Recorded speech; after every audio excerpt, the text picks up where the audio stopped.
見てね。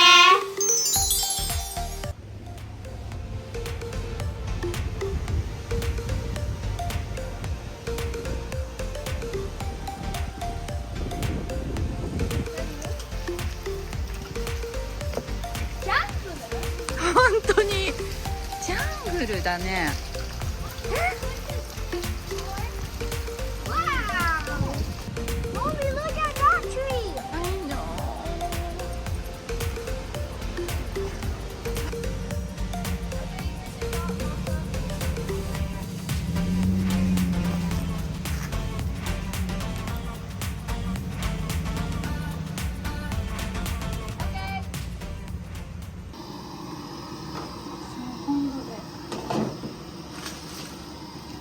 ラーメン作っています。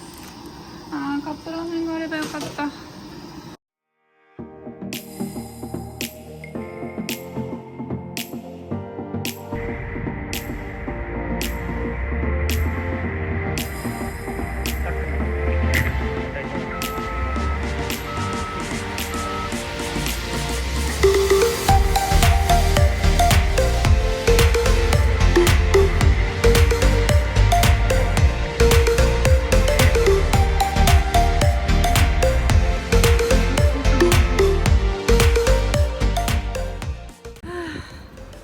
1日目なんとかここまで終わりました。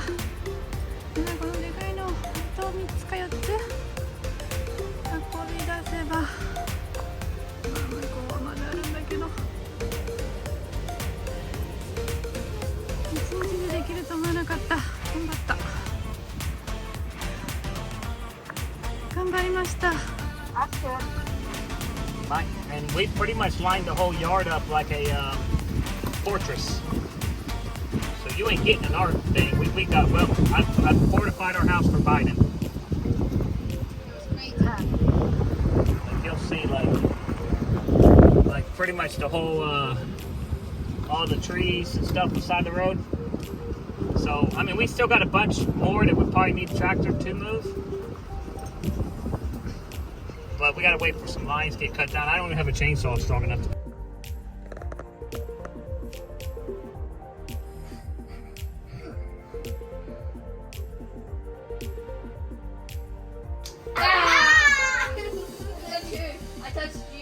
You touched me. No. Oh, no, puppy. You touched me.